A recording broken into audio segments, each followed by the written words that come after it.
여러분 안녕하십니까? 마나임 뉴스입니다. 이 시간에는 88세 되신 어떤 은퇴 목사님께서 말이죠. 저희 마나임 뉴스에 기고문을 보내주셨습니다. 보내신 지 아마 한 달이 넘은 것 같은데요. 이제 좀 시간적 여유를 가지고 여러분들에게 좀 소개를 드리겠습니다.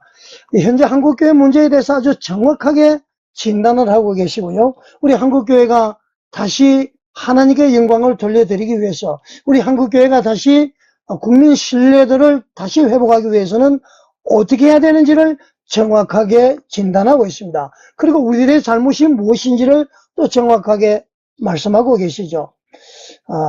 그렇지만 뭐 특정 교회라든가 특정 인물을 비판하기 위한 글은 아닌 것으로 보입니다. 자, 한국교회의 회개 갱신을 바라는 원로 목회자의 간절한 호소로 보면 되겠습니다. 본인의 신분을 비밀 보장해달라고 그래서 엘모 목사님, 이렇게 제가 호칭을 하겠습니다. 자, 기고문을 한번 그대로 제가 한번 읽어드리겠습니다. 한국교회 요나의 회개가 필요하다. 자, 요나는 하나님의 명령을 피해서 다시스로 도망을 하다가 풍랑을 만나서 선장이 누구의 탓인가를 알기 위해서 제비를 뽑았는데 바로 요나 선지자로 밝혀졌다. 요나는 말이죠. 변명 한마디 하지 않고 이 배가 풍랑을 만나게 된 것은 내가 하나님의 선지자인데 하나님의 명령을 피해서 도망을 가는 중에 하나님께서 나를 돌이키시려고 풍랑을 일으키신 것이다. 이렇게 하였다. 자, 원인은 나 때문이니까 나를 들어서 바다에 던지라. 이렇게 하였습니다. 이방인들이 하는 말이 말이죠. 네가 어찌하여 이렇게 행하였느냐. 이렇게 했습니다. 하나님의 선지자가 잘못했을 때 이방인들에게 말이죠. 책망을 들은 것을 알 수가 있습니다. 자, 요나는 말이죠. 죄를 인정하고 자신을 바다에 던지라. 이렇게 얘기를 했습니다. 자, 배에 있던 사람들은 말이죠. 그래도 요나를 살리기 위해서 자기들이 그 소중한 물건을 바다에 막 던지면서 배를 말이죠. 육지에 데리고 노력했지만은 풍랑이 더 많이 거세져서 어쩔 수 없이 요나를 바다에 던졌죠. 그 성경에 다 나와 있지 않습니까? 자, 요나를 바다에 던지고 나니까 어떻게 됐습니까? 풍랑은 거치고 바다는 잔잔해졌고 배는 순항하게 되었다는 겁니다. 자, 여러분 아시겠지만 요나는 고기 뱃속에서 3일간 있다가요 하나님 은혜로 육지에 토함을 받고 니느웨 성으로 다시 들어갔죠. 그리고 이제 회개를 외쳤습니다. 회개하라, 회개하라. 그래서 이제 이 니느웨 성을 다스리는 왕으로부터 시작해서 짐승에 이르기까지 금식하면서 회개해가지고 말이죠. 니느웨 성명 12만 명이 살아나는 역사가 나타난 것을 우리는 성경을 통해서 알 수가 있습니다. 이 88세 원로 은퇴 목사님이 이렇게 이제 주신 것입니다. 자, 같은 맥락에서 말이죠. 한국교회 목회자들, 목사님들이나 교회 지도자들, 장로들은 이방인들이 말이죠. 목사 장로들이 어찌하여 이렇게 하고 있습니까? 어떻게 해서 말이죠. 목사 장로들이 부목사에게 욕을 하고 성도들하고 말이죠.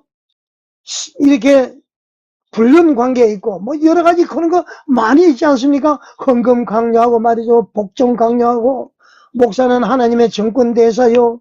목사에게 순종하지 않으면은 천벌을 받고 목사에 대해서는 하나님만이 처리하실 일이지 성도들이 하지 않는 일이다. 어떻게 이렇게 하느냐?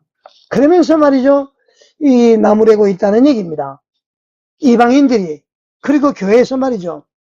자, 이렇게 하니까 이제 교회의 위상이 추락되고 있다는 것은 사실이죠. 자, 이 목사님은 이렇게 이야기합니다. 이제 말이죠. 한 사람의 잘못으로 돌리지 말자.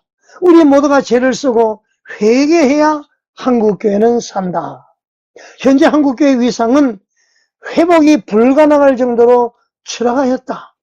특히 지도자들의 문제가 더욱더 문제다. 바울이 말하기를 하나님의 이름이 너희로 인하여 이방인 중에서 모독받는도다. 로마서 2장 20절에서 24절. 이제는 누구를 탓할 때가 아니고 그리스도의 냄새를 풍기지 못한 한국교회 목회자와 지도자 그리고 모든 교인들이 죄를 뒤집어 쓰고 일제히 에스더와 같이 금식을 선포하고 기도해야 할 것이다. 자, 성경에서 벗어났 은행을 말과 행동을 하는 목사와 성도는 말이죠, 변명의 여지가 없이 무조건 회개하는 수밖에 없다. 요나가 외치지 아니하면 돌들이 소리칠 지경이다. 소돔성이 죄 때문에 망한 것이 아니고 노아 홍수가 난 것도 회개하지 않기 때문에 망한 것이다. 현재 한국교회 상황은 누가 누구를 탓할 일이 아니고 자신을 탓하고 요나와 같이 요나 때문이요, 이렇게 자신이 회개하고 니느웨 성민과 같이 회개해야 할 것이다. 무조건 변명과 회피하지 말고 나 때문이요, 가슴을 치면서 한국교회가 철저하게 회개하는 길만이 교회가 부흥되는 길임을 명심해야 할 것이다. 유튜브에서 외쳐야 한다. 각종 언론 매체를 통해서 에스더와 같이 외쳐야 한다. 외치는 자 없이 어떻게 듣고 듣는 자 없이 어떻게 믿겠느냐고 하신 말씀처럼 각종 언론 매체를 동원해서 한국교회의 회개를 외침으로써 니느웨 성민처럼 회개하는 길만이 한국교회가 사는 길이기 때문에 무조건 회개해야 할 것을 한국교회 목사 장로들이 앞장서서 회개할 것으로 필자는 통감한다. 그리고 한국교회 현재 상태는 불신자들로부터 비난을 받아도 유구무원일 수밖에 없는 상태다. 이렇게 이제 글을 맺고 있습니다. 여러분은 어떻게 생각하십니까? 우리 모두 말이죠, 굵은 베옷을 입고 죄를 뒤집어 쓰고 회개하는 저와 여러분이 되시기를 바라겠습니다. 먼저 목사 장로들이 앞장서시기를 바라겠습니다. 그러한 길을 갈 자신이 없는 사람은 아골골 잡힌 들의 복음 들고 소돔 같은 거리에 사랑 안고 찾아가실 자신이 없는 목사들은 과감히 목사직에서 떠나시기 바랍니다. 여러분 어떻게 생각하십니까?